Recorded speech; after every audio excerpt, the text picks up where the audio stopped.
Jadi kelompoknya sudah tahu semua. Sekarang saya akan terangkan sedikit untuk membantu kelancaran dari praktiknya kalian setelah ini. Siap? Siap. Untuk memandikan jenazah, dipastikan dulu apakah sudah mati beneran apa masih hidup. Siapa yang bisa untuk menjelaskan bagaimana cara memastikan bahwa jenazah itu betul-betul sudah mati? Nah, silakan. Ditekan nadinya. Di mana nadi itu? Kalau masih berdenyut, masih hidup. Jangan dimandikan dulu. Iya kan? Ya. Nah. Terus yang kedua, ditekan di nadi di tangan. Nah, itu kan? Kalau masih berdenyut, masih hidup. Terus ambil kaca atau cermin, ditaruh di depan hidung.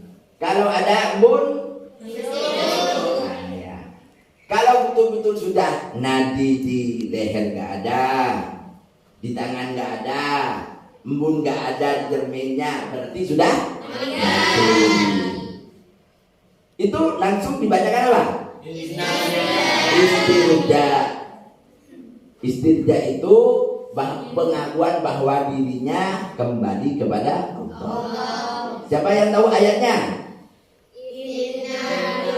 Walladzina idza asabathum qalu inna lillahi wa inna ilaihi raji'un. Setelah itu pejamkan mata.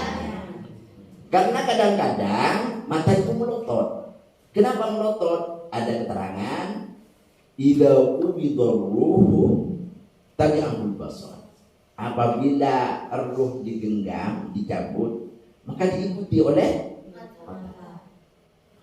Bisa jadi terus melotot karena sudah nggak ada nyawanya, jadi padat matanya itu dalam posisi melotot. Kalau dibiarkan nanti akan kaku. Kalau sudah kaku, nggak bisa dipejamkan lagi. Nanti akan menakutkan kepada yang memandikannya. Begitu dilihat, ya kan? Dan itu bisa jadi aib, jadi bahan wibah. Oleh karena itu kalau ditutup sambil didoakan, Rabbil Allahumma fil lahu wa lahu wa afihi wa ya Allah ampuni dia, kasihkan dia. Jadi itu caranya. Kemudian terus tutuplah seluruh tubuhnya untuk menutupi auratnya, karena itu adalah untuk menghormati. Terus selanjutnya dibaca ya sebagai bahan untuk memandikan. Kenapa kita harus memandikan? Karena memandikan itu adalah fardu. Apa fardu kifayah? Yang tahu? Silakan. Itu satu mukallaf saja yang melakukan, maka yang lainnya tidak dosa. Nah, kalau sudah ada satu saja orang yang mukallaf, yang lain sudah tidak berdosa. Tapi yang dapat pahala yang melakukan itu. Bahkan tidak hanya itu pahalanya, ada hadis dari Aisyah. Qalat an Aisyah taqalat qala Rasulullah sallallahu alaihi wasallam man ghasala mayyitan fa adda fihi al-amanatah wa lam yufshi alaihi ma yakunu minhu inda dzalika kharaja min dunubihi ka yaumi waladathu ummuhu.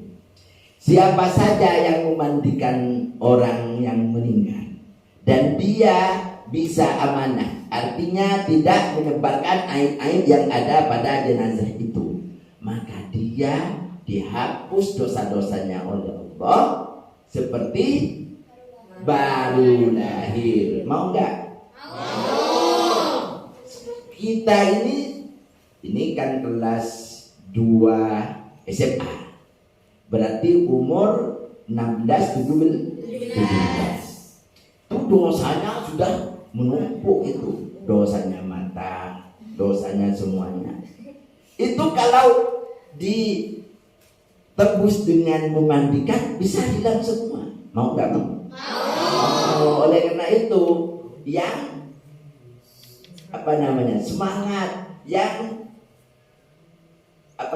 peduli, harus peduli, etos kerjanya, harus kepeduliannya, kerjasamanya, membantu orang lain di samping membantu dirinya sendiri. Pada hakikatnya orang itu ahsantum li anfusikum. Apabila berbuat baik, kalian semua itu pada hakikatnya dia itu berbuat baik untuk dirinya sendiri. Oke, ini ya. Jadi semangat untuk memandikan. Tapi tidak sembarang orang bisa memandikan. Ini yang dimandikan syaratnya apa? Muslim atau muslimah. Kalau orang kafir nggak usah dimandikan. Dia itu orang kafir tidak dimuliakan oleh Allah. Terus syarat yang kedua, tubuhnya masih ada, walaupun sebagian. Berikutnya, bukan mati secara fisik. Nah itu dibaca ya. Kemudian syarat orang yang memandikan, pertama harus soleh. Soleh itu apa? Selalu berbuat baik. Berbuat baik itu apa? Taat kepada ajaran agama. Perintah Allah, perintah Rasul, dia taat. Itu syarat orang yang memandikan. Terus amanah. Apa amanah itu? Tidak menyebar aib-aib dari jenazah. Itu amanah dalam hal ini ya.